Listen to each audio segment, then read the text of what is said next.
반갑습니다. 드디어 저 차례입니다. 아침 7시에 서울에서 떠나가지고 드디어 제 차례이 이자 여러분한테는 마지막 차례가 돌아왔습니다. 가슴을 계속 준비하느라고 떨면서 계속 앉아 있었는데 마지막에 백은호 씨가 하신 이야기를 듣고 저도 용기를 얻었습니다.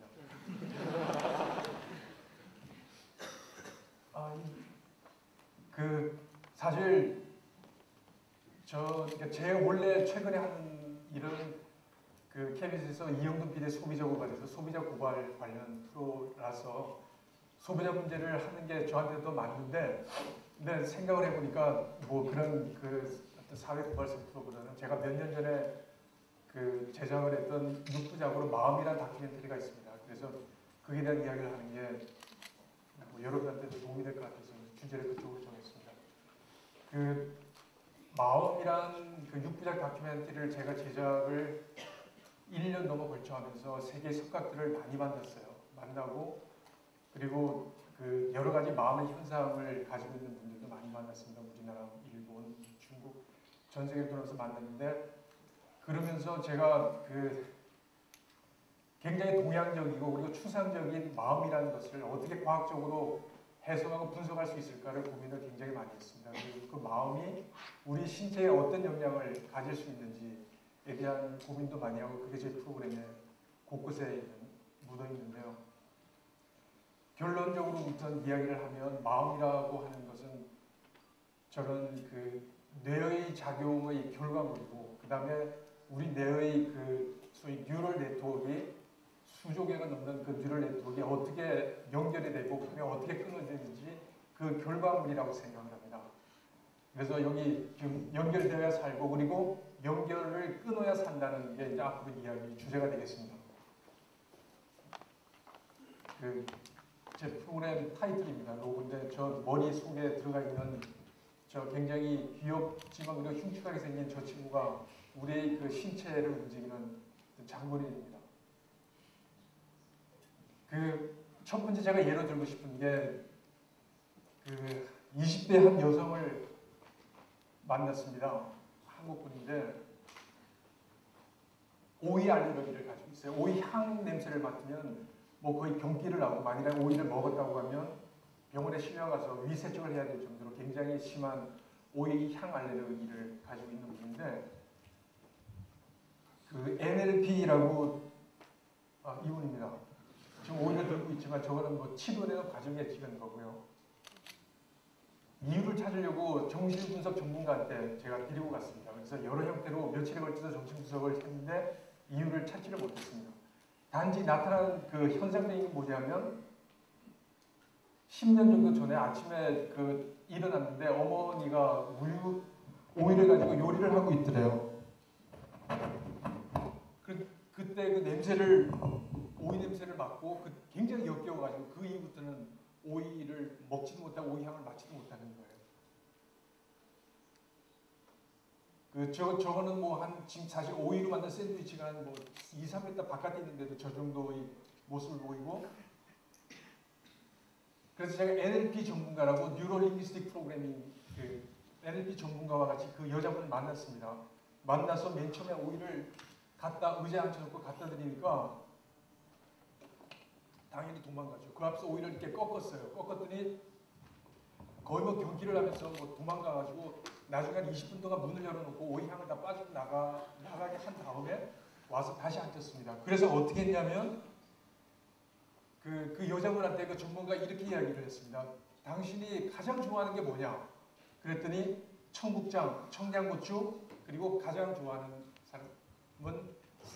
것은 언니라고 이야기를 했습니다. 그래서 여자분을 눈을 감게 하고, 자, 당신이 지금 청양고추를 먹고 있다고 생각을, 된장에 찍어서 먹고 있다고 생각을 해라 그랬더니 눈을 감고 있는데도 인상이 이렇게 환하게 펴져요. 그러더니, 자, 그럼 이번에는 당신이 청양고추를 된장에 찍어 먹으면서 그 옆에는 청국장이 부글부글 끓고 있다. 청국장도 한 그릇 먹고 그거를 너 언니랑 같이 앉아서 먹고 있다고 생각을 해보라 그랬더니 얼굴이 완전히 입이 찢을 정도로 환하게 웃는 겁니다. 그 순간에 오이를 가져가가지고 그 사람 앞에서 오이를 이렇게 딱 꺾었어요. 그랬더니 정말로 놀랍게도 뭐 제가 바로 목격을 한 거니까 촬영을 하면서 아무런 반응을 안 보이는 겁니다. 그래서 눈을 뜨게 했어요. 그리고 오이를 먹어보라 그랬습니다. 그랬더니 먹어요. 10년 동안 못 먹던 오이를 심각하게도 먹었어요. 저도 너무나 신기해서 한 번 더 먹어보라고 계속 먹었어요. 제가 물어봤습니다. 오이 냄새가 안 납니까? 오이 냄새가 안 난다는 거예요.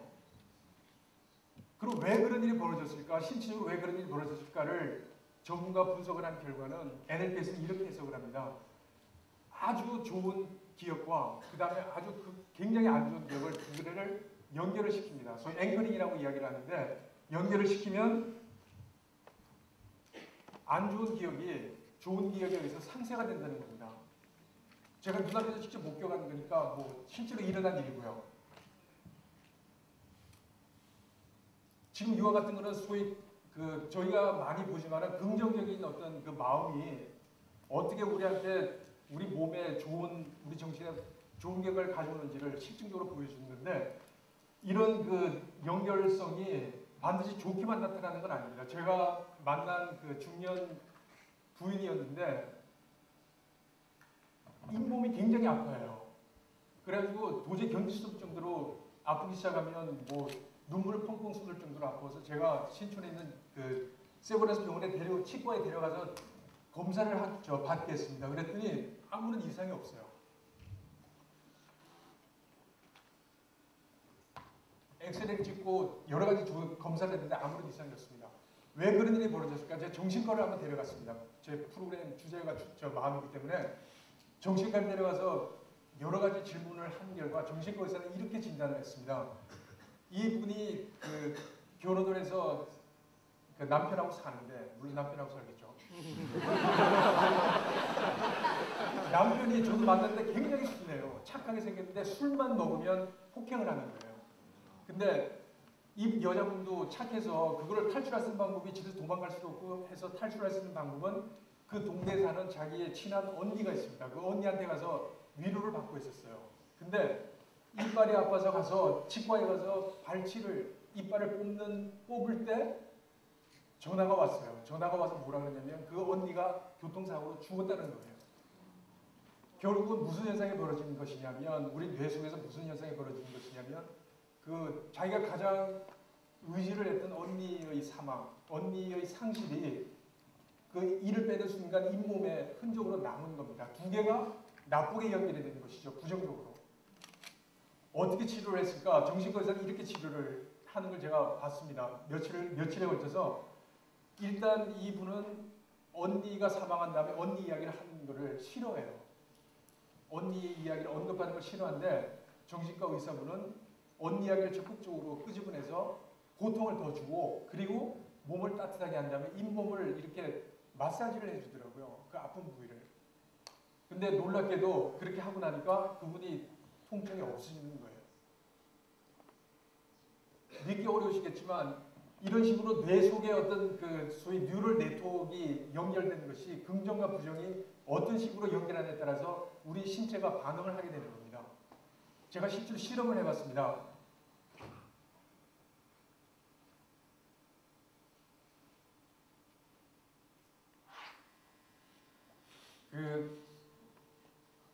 다이어트 우유를 개발을 했다고 6명을 인터넷에서 모집을 했어요. 시험자를 모집한다고 해서 하루에 5만 원을 주기라고 3-4시간 모집을 해서 서울시내 사무실을 차려놓고 그 실험 목적상, 연구 목적상 우유 이름은 밝힐 수 없다고 이야기를 하고 그리고 연구 목적상 촬영을 한다고 이야기를 해서 저희 나중에 스태프들이 전부 다 이제 뭐 가운을 입고 이렇게 전문가인 것처럼 여성을 이렇게 데려다 놓고 저희가 2명을 더 넣었어요. 2명은 뭐냐면 제가 미리 짜놓은 사람입니다. 제가 요구하는 그 반응을 저희 지시에 따라서 보이도록 우유는 매일 우유를 썼습니다. 시중에 사는 매일을 사다가 맨 처음에 이제 8사람한테 쭉 나눠줬어요. 현대 시중에 저희가 시중에서 판매하는 우유다 맛을 한번 보시라 그랬더니 쭉 마시더니 뭐 무겁다. 그 다음에 그 지방이 좀 있는 것 같다 이런 식으로 반응을 보여요. 똑같은 우유를 그 다음에 줬습니다. 아 이거 현재 개발 중인 다이어트 우유다 라고 주니까 전부 다 좀 가벼운 것 같다. 그 다음에 뭐 하여튼 느낌이 좋다 뭐 이런 식으로 반응을 다. 세 번째 똑같은 우유를 또 따로 주면서 특별한 성분이 특수한 성분이 저희가 개발한 게 들어있는데 그거는 이걸 먹으면 한 달에 2kg가 빠진다. 저희 실험 결과에 그렇다. 그래서 주니까 처음에 있는 분은 아까 것보다 더 가볍대요. 그 다음에 물 같다. 그렇지만 뭐 시중에 판매되면 난 꼭 이걸 사 먹을 것이다. 라고 이야기를 한 다음에 저희가 이제 이렇게 미리 이야기가 됐던 분이 마시면서 인상을 확 썼어요. 그리고 비린내가 나는 것 같더라고 이야기를 했거든요. 근데 다른 사람의 표정이 좀 이상해요. 그 사람도 역시 이제 내가 미리 이야기가 됐던 분인데 마시게 했더니 마시면서 마신 거를 토하면서 바닥에 쓰러지게 했어요. 그랬더니 다른 사람들 얼굴이 무슨 색깔로 변했습니다. 거의 뭐 짙은 그 색깔로 변하면서 표정들이 굉장히 안 좋아요. 그 다음에 이제 남아있는 분한테 다시 먹게 하니까 안 먹으면 안 되냐. 뭐 똑같은 의미다. 그러면서 다음 분은 그 다음 사람은 비린내가 난다고 이야기하는 굉장히 부정적인 반응을 보이고 집으로 다 보냈습니다. 저녁 때 저희가 전화를 했어요. 6명 전부 다 이게 몸이 정상적으로 느끼는 사람은 일단 아무도 없습니다. 아무도 없는데 그 중에 한 분은 약국에 가서 약을 사 먹고 한 분은 병원에 입원했어요. 식중독으로 병원에 입원을 해서 저희가 그 병원을 찾아갔습니다. 실험한 건 전혀 모르죠. 의사도 식중독이라고 이야기를 하는 거예요. 진단서를 그렇게 끌어줬어요. 뭐 그분한테 바로 이야기하면 좀 맞아 죽을 것 같아서 바로 이야기를 하지 못하고 한 달 정도 있다 이야기를 했더니 자기는 정말로 식중독에 걸린 것으로 생각을 했다는 거예요. 몸이 두드러기가 나고 막 토하고 그러니까 마음먹기에 따라서 몸이 반응을 한 겁니다. 더 재밌는 이야기가 그 청주에 있는 어떤 분이 위암 수술을 했어요. 동네 병원에 갔더니 속이 소화가 안 돼서 동네 병원에 갔더니 술을 많이 드셔가지고 이상이 있는 것 같다. 그래서 조직 검사를 띄워서 보냈는데 결과가 뭐라고 나왔냐면 결과에 대한 해석을 위암이라고 나온 거예요. 위암 말기라고. 그래서 서울에 있는 큰 대형 병원, 대학병원에 보내서 수술을 해서 위를 다 잘라버렸어요. 잘라서 의무적으로 하게 돼 있습니다. 사실 하기 전에도 검사를 해야 되고 병원에서는 수술하기 전에 자른 다음에도 조직 검사를 해야 되는데 그 결과는 위암이 아니고 위궤암이에요. 다시 위는 붙일 수는 없습니다. 다 잘라버리고 이 정도 해서 뭐 사실 제가 보고 싶은 건 그 결과가 아니고 위암이라고 이야기를 들었을 때 몸의 반응이었어요. 그리고 그분한테 물어보니까 그분이 처음 하는 거는 위암이라는 이야기를 듣고 가족들하고 가서 동네 책방을 가서 위암에 관련된 책을 다 사온 거예요. 그리고 위암이라면 어떤 증상이 나타난다라고 한 5-6가지 적힌 게 있거든요. 놀랍게도 그 책에 있는 그 증상을 며칠 만에 계속 나타나는 거예요. 그 변 색깔이 검고 여러 가지 마르고 하는 그거를 과연 우리 몸이 거기에 있는 증상을 따라간 것일까? 전 그렇다고 생각을 합니다. 미국의 그러니까 뉴욕 의대 재활의학과에 존 산호 박사라고 있습니다. 죄송합니다. 흥분해가지고 아까 그런 식의 소위 우유를 먹고 안 좋게 반응하는 것을 노시보 이펙트라고 이야기를 합니다. 실제 그 효과에 관계없이 안 좋다고 생각하면 몸이 그렇게 반응을 합니다. 반대로 당연히 플레시보 이펙트라는 뭐 여러분 들어보셔서 아시겠지만 그 의사가 전문가가 밀가루 주면서 체했을 때 이거 먹으면 바로 체하게 낫는다라고 이야기하면 거의 다 낫습니다. 따라서 저는 이런 현상들을 쭉 보면서 사실 째지고 교통사고나 이런 외상에 의한 게 아니면 암이나 이런 지금 외상에 의한 게 아니면 웬만한 건 우리 마음을 통제함으로써 과학입니다. 마음을 통제함으로써 뉴럴 네트워크를 어떻게 연결시키고 어떻게 끝내냐에 따라서 우리 신체를 건강하게 가꿀 수 있다고 저는 굳게 믿고 있습니다. TMS라고 있습니다. 뉴욕 재활의학과 존 산호 박사가 계신데 목이나 허리나 등이 아플 때 어깨 이런 데 아픈 사람을 10,000명 넘게 치료를 했어요. 굉장히 베테랑 의사입니다. 어떻게 치료를 하냐? 보통 아프면 가서 디스크 수술을 하든지 아니면 진통제로 치료를 하잖아요. 이분은 그렇게 하지 않습니다. 어떻게 하냐면 아파서 오면 그 심리 전문가한테 보내요.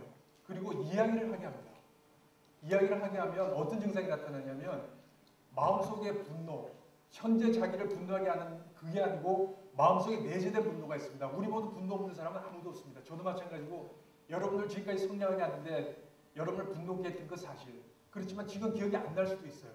그 분노가 통증을 야기시킨다고 존슨 박사는 믿고 있습니다. 그리고 수술이나 진통제에 의해서 아니고 그 사람 이야기를 듣고 그 사람의 그 분노의 원인이 무엇인지를 파악한 다음에 그 분노를 야기시키는 사람을 이해시킴으로써 통증을 10,000명을 넘게 치료를 했습니다. 믿기십니까? 미국에 있는 그 소위 통증 산업은 어마어마합니다. 진통제와 그 다음에 의학계의 수술을 통해서 통증을 치료하는 그 산업이 굉장히 크기 때문에 거기서는 존슨 박사를 굉장히 싫어해요. 왜? 수술하고 약 없이 대화로 해결을 하니까. 제가 한 그 환자를 만났는데 영화 배우예요. 뉴욕에서 취재하면서 만났는데 이분은 어떻게 치료를 했냐? 왜 통증이 왔냐? 이렇게 이야기를 하더라고요. 자기가 어릴 때부터 아버지한테 인정을 받기 위해서 엄청나게 노력을 했다고 합니다. 근데 아버지는 완벽주의자고 자기 아들이 좀 더 잘하기를 계속 바라면서 계속 더 높은 걸 요구하기 때문에 자기는 그 아버지의 그런 욕구를 충족시키기 위해서 너무나 노력했는데 그게 잘 안 되기 때문에 아버지가 너무너무 미웠다는 거예요. 통증이 왔습니다. 견딜 수 없을 정도로 어깨하고 목에 통증이 왔는데 존슨 박사 만나서 지금 말하는 이런 자기 분노 이야기를 하고 나니까 놀랍게도 통증이 서서히 사라지더라는 거예요. 저는 그게 존슨 박사가 자기를 어떤 홍보를 하기 위해서 할 이야기를 해줄 수도 있다고 생각할지 모르지만 12,000명이 넘는 사람이 그런 과정을 통해서 치료했다는 것은 이거는 하나의 커다란 현상입니다. 무엇이 그걸 야기했을까? 마음속에 있는 분노입니다. 이런 거죠.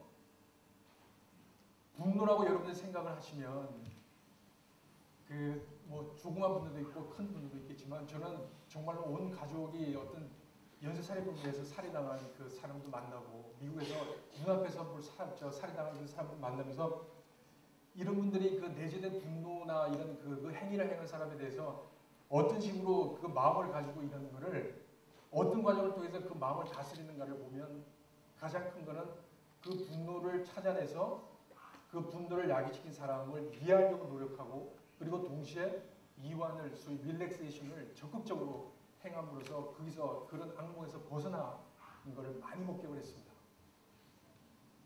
여러분 보통 우리 옛날부터 세월이 약이라고 어른들한테 들었잖아요. 과학은 세월이 약이 아닙니다. 시간이 지나면 잊혀졌다고 생각하지만 절대 뇌는 그렇지 않습니다. 절대 잊지 않습니다. 뇌의 뉴럴 네트워크에 숨어 있으면서 그게 다른 형태로 다른 것과 연결이 돼서 분노를 야기시키는 것이죠. 그래서 그거를 해결을 하려면 세월의 약이라고 세월만 먹지 마시고 그걸 찾아서 이해하려고 노력을 해야 된다고 합니다. 그리고 몸을 이완시키고요. 이완이라는 건 뭐냐면 몸의 이완이지만 이완이라는 건 뭐냐면 아까 말한 제가 제모로 이야기한 좋은 건 연결고리로 맺고 그 다음에 안 좋은 거는 그 연결고리를 끊어야 됩니다. 그 끊는 가장 효과적인 방법입니다. 제가 일본에서 만난 한 암 치료 의사분이 치료를 이렇게 합니다. 굉장히 유명하신 분인데 치료를 하기 전에 원래는 환자랑 이렇게 이야기를 해서 이렇게 대화를 통해서 이완을 시켜야 되는데 그렇게 하면 시간이 걸리니까 인위적으로 얼굴하고 어깨에 그 근육 이완제를 놓더라고요. 보기는 별로 안 좋았지만 자기의 경험에 의하면 치료가 훨씬 잘 된다는 거예요. 왜? 이완을 하면 일단 면역 체계가 활성화가 됩니다. 그러니까 치료 약이 훨씬 더 잘 들을 수 있는 거죠. 그래서 제가 시간도 다 되고 해서 그 이완을 하는 방법을 알려드리겠습니다. 전문가가 한 방법하고 그다음에 제가 창의적으로 방법을 만들어냈어요. 한번 따라해 보십시오. 우선 어깨에 힘을 뺍니다. 어깨 힘을 다 긴장하시겠잖아요. 낮에 12시부터 지금까지 앉아 계시더라고. 어깨 힘을 쭉 뺍니다. 빼면 허리가 여기가 이렇게 돼요. 따라해보세요. 이렇게 하고 다음에 얼굴에 힘을 빼야 됩니다. 이게 약간 쉬운 건 아닌데 얼굴에 힘을 빼면 얼굴이 무너지는 느낌이 들어요. 그리고 숨을 내쉬면서 소리를 내세요. 근데 제대로 하시면 그렇게 품 있는 얼굴이 안 돼요. 제가 한번 해보겠습니다. 이렇게 빼고 얼굴을 완전히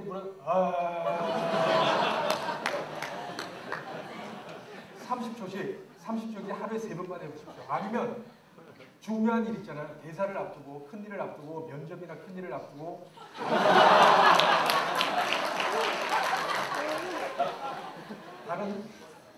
그럴 때 하시면 되고 뭐 마지막이지만 사람 있는 데서 안 하는 게 좋습니다. 화장실이나 아니면 혼자 있을 때 정말로 효과가 있습니다. 한번 해보십시오. 이상입니다.